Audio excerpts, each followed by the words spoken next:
4వ తారీఖు ఫిబ్రవరి 2024 నాడు కేబినెట్ నిర్ణయం తీసుకుంటే తిరిగి 4వ తారీఖు ఫిబ్రవరి 25 నాడు శాసనసభలో నివేదిక రూపంలో ప్రవేశపెట్టినటువంటి ప్రభుత్వం దీనికి సంబంధించి సహకరించిన ప్రతి ఒక్కరికి కూడా, ఎందుకంటే నిర్ణయం తీసుకొని కార్యక్రమం క్షేత్రస్థాయి దాకా పోయి పర్యవేక్షణ చేస్తూ అనేక రకాలుగా ఒడుదుడుకులు ఎదుర్కొంటూ ఈ కార్యక్రమం కొనసాగింది. అధ్యక్ష, ఇప్పుడే గౌరవ ముఖ్యమంత్రి గారు చెప్పిన ఈ కార్యక్రమం 1931 స్వాతంత్రంకు ముందు ఇటువంటి సమాచారాన్ని సేకరణ జరిగితే దాని తదుపరి ఏ బలహీన వర్గాలకు సంబంధించిన వాళ్ళు ఉన్నారో వాళ్ళంతా కూడా మేమెంతో మాకంతా ఉండాలి అసలు సమాచారం అని కులాల లెక్కలేక రకరకాల ప్రభుత్వాల ఇష్టాప్రకారంగా పథకాలు వచ్చేటువంటి. అధ్యక్ష, కానీ ఎప్పుడైతే భారత్ జోడో యాత్రలో రాహుల్ గాంధీ గారు దేశం మొత్తం తిరిగినప్పుడు చాలా వర్గాలకు అసలు ప్రాతినిధ్యమే లేదు, చాలా వర్గాలకు సంబంధించినటువంటి అవకాశాలు రావాలంటే ఎవరెంతో వారికి అంత తెలవాలి,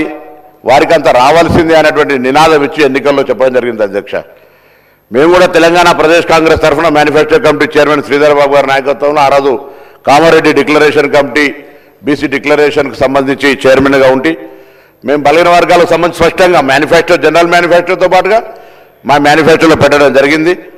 ఈ కుల సర్వేకు సంబంధించి మా ప్రభుత్వం కట్టుబడి ఉందని చెప్పిన. అధ్యక్ష, 4వ తారీఖు నాడు క్యాబినెట్ అయింది.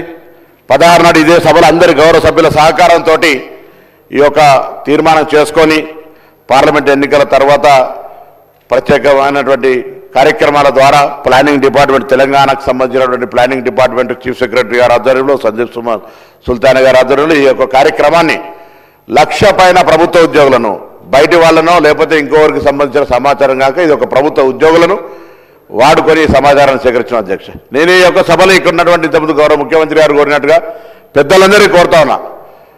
1931 నుంచి సమాచారం లేదు, ఇలా సమాచారం వచ్చింది.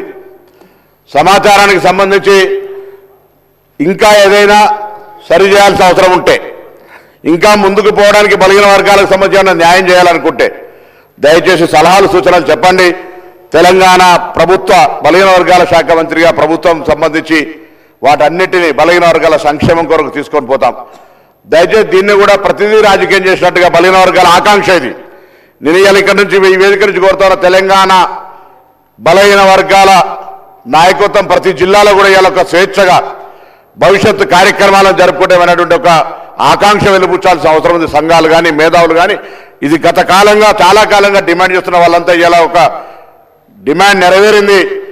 సభలో చట్టబద్ధత ద్వారా లేకపోతే ఆ తీర్మానం చేసినా కూడా అడిగినారు ఏం చట్టబద్ధత ఇలా కార్యక్రమం నిర్వహించుకొని ముందుకు వచ్చిన సందర్భంగా మేము ఒకటే అడుగుతాను, అందరూ కూడా దయచేసి ఈ యొక్క జనాభా వచ్చినటువంటి సమాచారాన్ని తీసుకొని భవిష్యత్తులో ఆయా వర్గాలకు ఎటువంటి న్యాయం చేయాలి, ఏం జరగడానికో ముందుకు తీసుకొని పోదాం. ఇవాళ చాలా మంది అంటారు ఇవాళ చాలా బలహీన వర్గాలకు సంబంధించి ఒక మంచి రోజు అంటారు. ఈ రోజు నుంచి ప్రారంభమైంది శకం భవిష్యత్తు వాళ్ళ అభ్యున్నతికి సంబంధించి.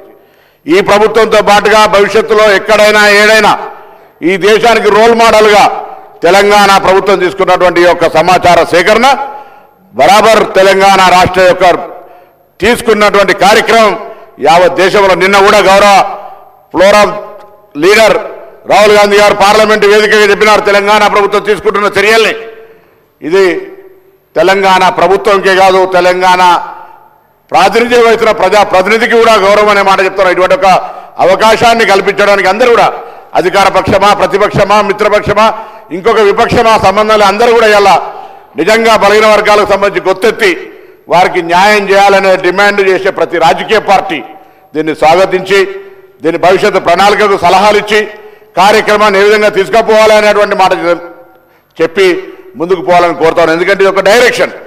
ఇలా నిర్ణయం నుంచి నివేదిక వచ్చిన తర్వాత ముందుకు పోవడానికి తీసుకునే రోడ్ మ్యాప్కు సంబంధించి సభలో చర్చకు పెట్టడం జరిగింది. దీని ద్వారా రోడ్ మ్యాప్ నిర్ణయించినట్టయితే భవిష్యత్తులో అందరికీ ఒక మంచి మార్గదర్శనం దొరుకుతుంది.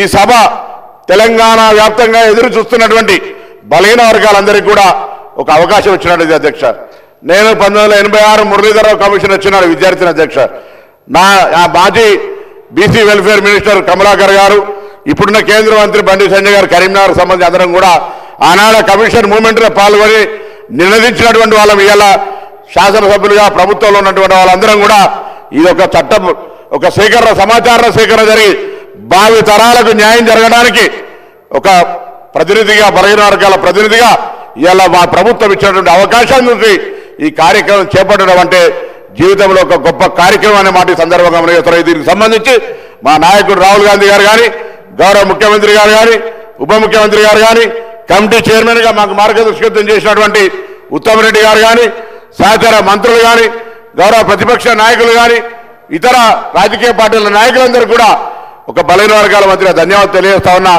దయచేసి భవిష్యత్ సంబంధించి కొత్త చెప్తా ఉన్నారు, రకరకాల పత్రికలు చూస్తా ఉన్నాం.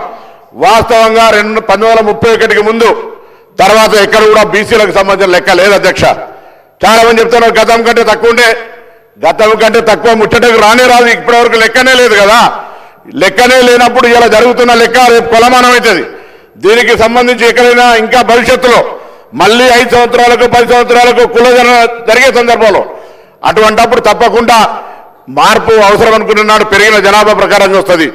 ఇవాళ జరిగినటువంటి ప్రక్రియ ప్రతి ఇంటికి పోయి ఎవరైనా సహకరించకపోతే సహకరించి ఉండకపోవచ్చు, కానీ సహకరించిన ప్రతి వ్యక్తి దగ్గర వారిచ్చినటువంటి స్వచ్ఛంద సమాచారాన్ని తీసుకొని ఇవాళ ఇంత పెద్ద ఎత్తున ఒక నివేదిక తయారు చేసి 4 వాల్యూమ్స్గా సబ్ కమిటీకి సమర్పించినారు. సబ్ కమిటీ కేబినెట్ అప్రూవ్ చేసుకొని ఇవాళ సభ్యుల ముందు చూస్తారు. ఇంత పారదర్శకంగా, న్యాయబద్ధంగా బలహీన వర్గాలకు న్యాయం చేయాలనే చిత్తశుద్ధి కాంగ్రెస్ పార్టీలో ఉంది కాబట్టి కార్యక్రమం తీసుకోబోతున్నాం అధ్యక్ష. 2011 సెన్సస్ ప్రకారంగా తీసుకున్నట్టయితే ఇవాళ 2025 ఈ యొక్క కుల సర్వేకి సంబంధించి తీసుకుంటే ఎందుకో కొంత అక్కడిక్కడ మాట్లాడుతున్న దానికి ముందే సరిచేసే ప్రయత్నం చేయడానికి నేను వాళ్ళంతా సహకరించమని కోరడానికి లెక్క చెప్తా ఉన్నాను అధ్యక్ష. 2011 జనరల్ సర్వేలో ఆనాడు తెలంగాణకు సంబంధించిన లెక్క తీస్తే 3,50,00,000 మంది ఉండరు అధ్యక్ష. ఇలా 3,70,00,000 మంది ఉండరు అధ్యక్ష. దానికి అనుగుణంగా కేంద్రం నుంచి అనేకమైనటువంటి జనాభా ప్రాతిపదికన దక్షిణ భారతదేశ, ఉత్తర భారతదేశానికి సంబంధించిన లెక్క తీసుకుంటే కూడా మన ప్రాంతం అంతా కూడా దక్షిణ భారతదేశంలో కుటుంబ నియంత్రణకు సంబంధించి ఎక్కువ పాటించడంతో నేషనల్ యావరేజ్లో కూడా మనం తక్కువ ఉండి ఇలా 20 లక్షల జనాభా పెరిగింది. ఇంకా రాను తరుగుతున్న కొద్ది ఇంకా తక్కువైనటువంటి పరిస్థితి కుటుంబ నియంత్రణలో అవేర్నెస్ దక్షిణ భారతదేశంలో ఉన్నటువంటి విధానాల వల్ల ప్రక్రియ జరుగుతోంది అధ్యక్ష. తప్పకుండా ఇలా తప్పుడు లెక్క చెప్పే అవసరమే లేదు. ఇంత చిత్తశుద్ధిగా దాదాపు 160 కోట్ల రూపాయలు ఖర్చు పెట్టి 1,00,000 మంది ఉద్యోగులను ఉపయోగించుకొని మొత్తం ప్రభుత్వం 100% ఒక సచ్చీలతతోటి మంచి మనసుతోటి కాంగ్రెస్ పార్టీ విధానాన్ని తీసుకొని పోయింది అధ్యక్ష. నేను మళ్ళీ కోరుతా ఉన్నా, ఏదైనా అంశం ఉంటే తప్పకుండా మంచి సలహా ఇవ్వండి. డెఫినెట్లీ దాన్ని సానుకూలంగా తీసుకుపోయేటువంటి బాధ్యత తప్పకుండా బలహీన వర్గాలకు నిజంగా న్యాయం జరగాలని అనుకుంటే బలహీన వర్గాల వారికి ప్రభుత్వం భవిష్యత్తు కార్యక్రమం మంచి కార్యాచరణ తీసుకొని పోవాలనుకుంటే అన్ని రకాల సలహాలను స్వీకరించడానికి సిద్ధంగా ఉన్నాం. దయచేసి అందరినీ కూడా గౌరవ సభ్యులందరినీ హృదయపూర్వకంగా కోరుతా ఉన్నా. దీన్ని కూడా రాజకీయం చేసి నేను పొద్దున కూడా మాట్లాడుతుంటే దయచేసి ఇది ఒక సున్నితమైన అంశం. చాలా కాలంగా ఆవేదనతోటి ఎంతో మంది మేధావులు, ఎంతో మంది ఉద్యమకారులు, విద్యార్థి నాయకులు ఈ అంశం గురించి ఉద్యమిస్తే ఇవాళ రాహుల్ గాంధీ గారి ఆలోచనకు అనుగుణంగా ఈ ముఖ్యమంత్రి రేవంత్ రెడ్డి గారు మిగతా అందరూ కూడా కలిసి ఎవరెంతో వారికంతా అనేది తెలవాల్సిందే. దాని కొరకు ఎటువంటి బేషిజం లేదు అనే ఆలోచనతోటి ఇవాళ ఈ కార్యక్రమం తీసుకోబడ్డది అధ్యక్ష. కాబట్టి దయచేసి సభాధ్యక్షులుగా మీరు దయచేసి ఇటువంటి సెన్సిటివ్ ఇష్యూను అందరికీ బలహీన వర్గాలకు న్యాయం జరగాలనే ఆలోచనతోటి ప్రభుత్వం ఒక కార్యాచరణ తీసుకోబోయే సందర్భంలో దీన్ని కూడా ఏదైనా అటువంటి మిగతా రాజకీయ అంశాలను సంబంధం లేకుండా బలహీన వర్గాలకు న్యాయం జరగాలి, ఒక రోడ్ మ్యాప్ రావాలి.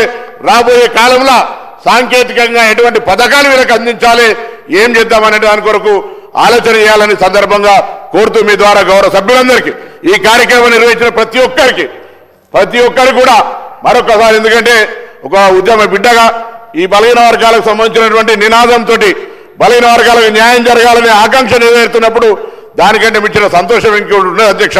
ఇవాళ తెలంగాణ వ్యాప్తంగా ఈ వేదిక ద్వారా, శాసనసభ వేదిక ద్వారా బలహీన వర్గాలందరూ కూడా ఇదొక మన మార్పుకు శ్రీకారం చుడుతున్న రోజుగా భావించుకొని అందరూ ఉత్సాహంగా కార్యక్రమాల లోపల ఉండాలని కోరుకుంటా ఉన్నాం.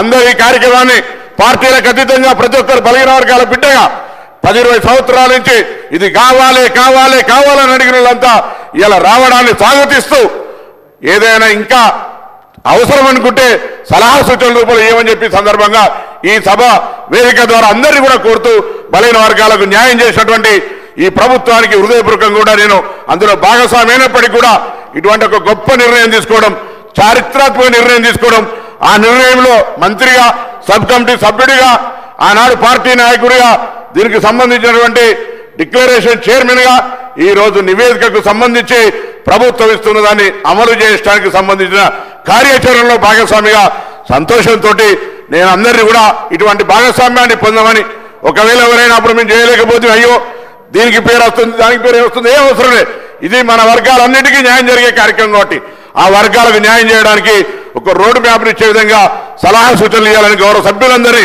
హృదయపూర్వకంగా కోరుతూ నమస్కారం చెప్తున్నా అధ్యక్షుడు.